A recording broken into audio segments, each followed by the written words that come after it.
welcome back to the show.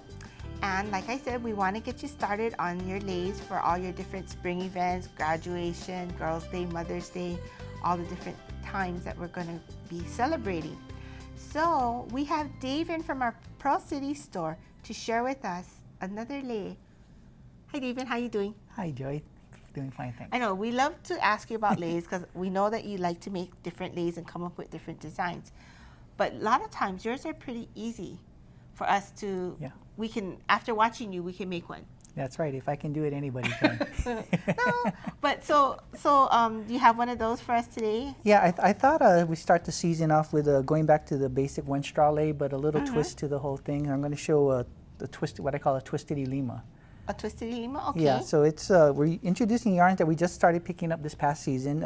It's called the Iki and the Kui. They're the short, very short lash yarns. Okay. The difference between the two is that the Iki is non-shiny and the Kui has a little bit of a sparkles? sheen. Right. Oh, okay. So it's up to the person. They can mix and match and however they want to do this. Okay. Okay, so again, a basic one straw lay. We're using a little skinnier straw because we're going to do an Ilima type of a lay, so we want the flower to be on the smaller side. And so... to make it kind of more true to life. Right, so, and I'm using what's called a loop turner, and that's to help get the ribbon through the lay. Straw, rather. Oh.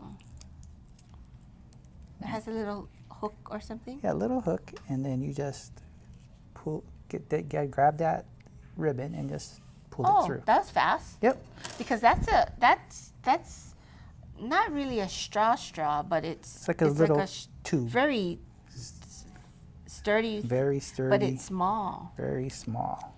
So again, a basic one straw lay, and we're going to tape the end of the ribbon so that it doesn't pull through. Then you have to, once you do that, you have to figure out how long you're going to make your lay. So you basically measure from the end of the straw to whatever length you're going to make your lay. Okay. And wherever your end point is, you're just going to do a little temporary knot for your lay.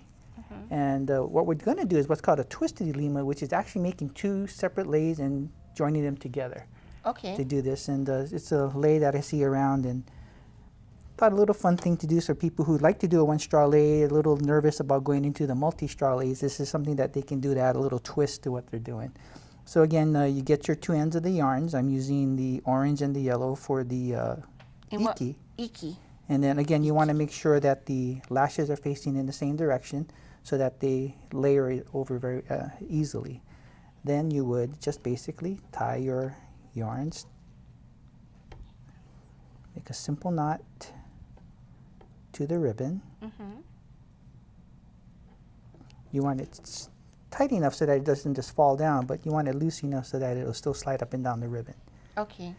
And then it's just, again, the basic one straw lay, where you're going to gather the ends, and then all you're going to do is wrap, bring it down, and hold. And by using the two colors, you get, you're going to get this? That's what you're going to get. Effect? I want to see this. It's really soft. Yeah.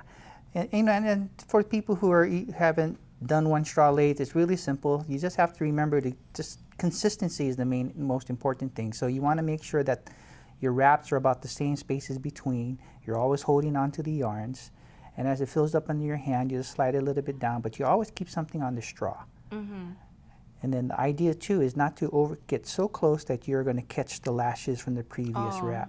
Because if you do that, that makes the lay go wide and narrow or fat and skinny. Okay, that's good tips. Yep, good little tip. And again, equal distance spacing. And as you get more comfortable, you'll start doing a little faster. Is there, are you supposed to make it like a certain thickness, or is it up to you? Like, that's really up to the person who's making the lay. So would I just need one of each orange and yellow for one lay?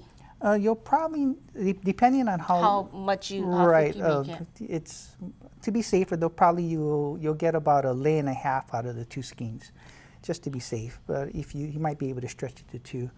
But so anyway, once you get the lay to the length that you want for your first lay, and then you just basically have your first lay, then the trick is doing your second lay. And then the second lay is going to actually have to be longer than the first. And then so as... Is it?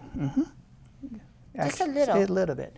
I've already finished up this end, and as I was making the lay, the second lay over the first, I started wrapping it so I get an idea about how long it would be. Oh, okay. So you made the first lay and you're using it as a guide. Right, because the first lay is going to be how long my second lay is. The second lay is going to have to wrap to take a little lay. So it's going to be a little bit longer. And so I have to play around with the wraps a bit. But and it depends on how much you want to wrap it. That's correct. And the amount that I wrapped actually will play into the end. Basically your finished product. You can add a cocoon nut if you want, or if you don't, just basically get your 2 ribbons and you're going to knot it together. Knot it together right here. To keep so that it stays twisted. Right, and you catch both of the lays, a little bit of the yarn of each, just to make sure. And there you go. And then, like you said, you can top it with a Top it off with a cocoon nut if you like. If you don't, and then just make your bow, and you're done. You're done. So you're gonna come back and show us another lay later? Yes, I am. Thank you, Daven. Okay, we're gonna take a short break, and we'll be right back.